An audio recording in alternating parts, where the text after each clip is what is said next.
안녕하세요, 휘아입니다. 저는 남자친구의 모국인 네덜란드를 남자친구와 함께 한 달 동안 여행했어요.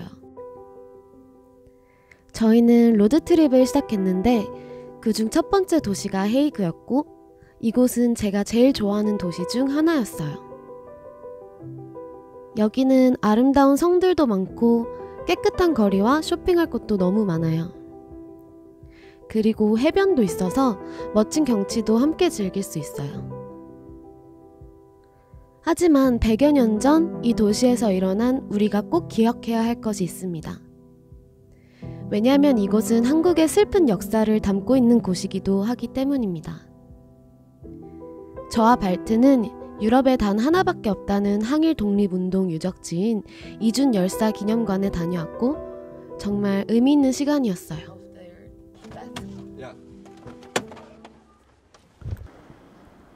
데나그 차이나타운 거리에 있는 한 작은 건물에 태극기가 휘날리고 있습니다.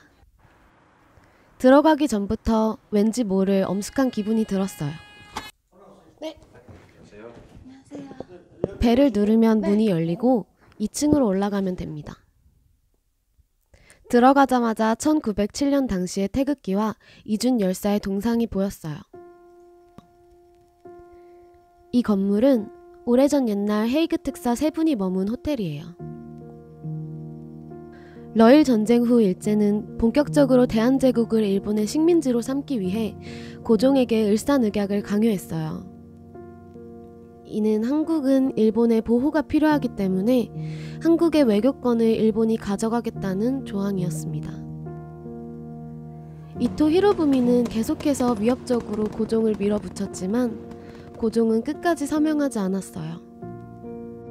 하지만 1905년 11월 17일 일본은 무력으로 고종이 없는 회의에서 을사조약에 찬성한 5명의 을사오적과 함께 을사늑약을 체결했습니다. 외교권이 없는 나라는 사실 주권을 잃어버린 것과 같아요. 그 이후 일본은 모든 대한제국의 외교를 통제하고 고종의 모든 것을 감시했습니다.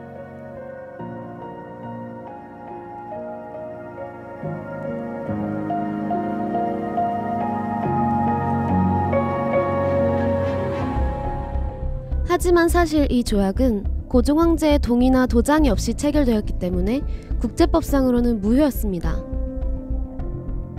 그래서 고종은 1907년 네덜란드 데나그에서 제2회 만국 평화회가 개최된다는 사실을 알고 을사늑약의 부당성을 알리고 외교권을 찾기 위해 이상설, 이휘종, 이준을 헤이그의 밀사로 파견합니다. 이분들이 바로 헤이그 특사입니다. 이 3명은 일본의 끈질긴 감시를 피해 2달의 긴 여행 끝에 6월 25일 이곳 헤이그에 도착했습니다. 그리고 바로 이 작은 호텔에 짐을 풀었어요. 그리고 다음날 이들은 이 호텔 밖에 태극기를 내걸고 더 이상 밀사가 아닌 왕명을 받은 특사임을 알렸어요.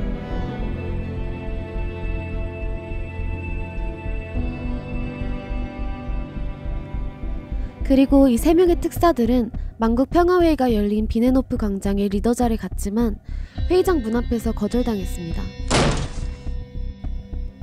왜냐하면 당시 회의에 참가한 모든 나라들은 을사늑약을 정당한 조약으로 받아들이고 있었기 때문에 대한제국의 외교권이 일본에 있다고 봤고 결국 대한제국이 회의에 참가하는 것은 불가능했어요. 세계 평화를 구호로 내건 국제회의였지만 강제로 무력을 행사하고 국제법을 어긴 일본에게는 문이 열려 있었고 그 피해자인 대한제국에게는 그 문을 열어주지 않았습니다.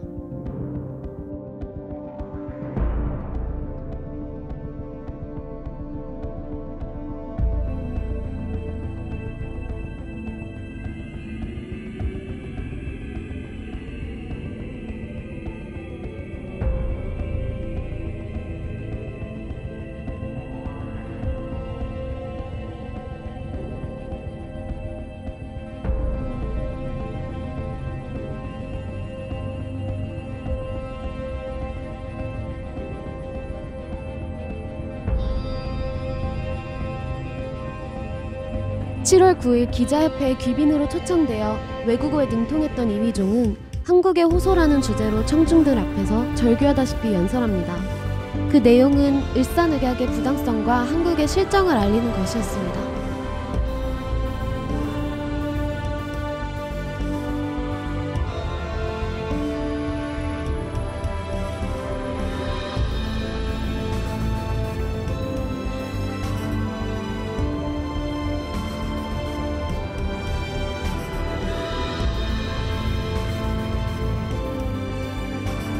세계 언론인들은 그의 진심 어린 외침에 귀를 기울였고 감동했습니다. 그리고 즉석에서 한국의 처지를 동정하는 결의안이 만장일치로 의결되기까지 했으나 만국평화회의보에 게재되는 것 또한 거부되었습니다. 그렇게 끝끝내 그들은 회의 참석에 거부되었고 이준 열사는 깊은 병환으로 이 방에서 7월 14일 순국하시게 됩니다. 그러나 특사 일행은 만국평화회의가 끝난 뒤에도 전 세계를 돌아다니며 국권 회복을 위한 외교 활동을 펼쳤습니다.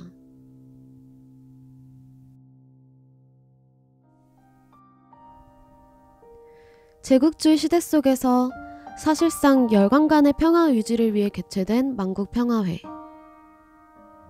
계속되는 거절과 방해, 핍박 속에서 그들이 이 타국당 헤이그에서 얼마나 외로웠을지, 그럼에도 불구하고 우리나라가 자주 독립국가임을 세계에 알리려던 절박한 그들의 외침이 내가 걸었던 그 거리에서 들려왔을 것이라는 생각이 들어 소름이 돋았습니다. 이 작은 호텔방 그들은 무슨 이야기를 나누었고 무슨 생각을 했을까요? 그리고 제국주의를 쥐고 흔들었던 그 나라들은 지금 이 도시에 있었던 이 작은 외침을 얼마나 알고 있을까요? 내가 이곳을 자유롭게 여행할 수 있는 이유는 쉽게 굴복하거나 투항하지 않고 끈질기게 대한 독립을 위해 희생하신 그분들이 있기 때문이라고 생각해요. 우리나라의 역사는 참 슬픈 시대들이 많아서 해외에서 이런 기념관을 만나게 되면 가슴이 왠지 모르게 숙연해져요. 그래서 만약 유럽 여행을 하시게 된다면, 네덜란드에 오시게 된다면 잠깐 시간을 내어 이곳에 오셔서 오래전 그분들의 이야기를 듣고 기억하는 시간을 가졌으면 좋겠어요. 계속해서 저희의 네덜란드 여행을 따라하고 싶으시다면 구독 버튼 누르시고 좋아요 버튼 눌러주세요. 그리고 네덜란드에서 만난 한국의 역사에 대해 더 궁금하시거나 하실 말씀이 있으시다면 댓글로 꼭 알려주세요. 그럼 저희는 다음 에피소드에서 만나요. 안녕.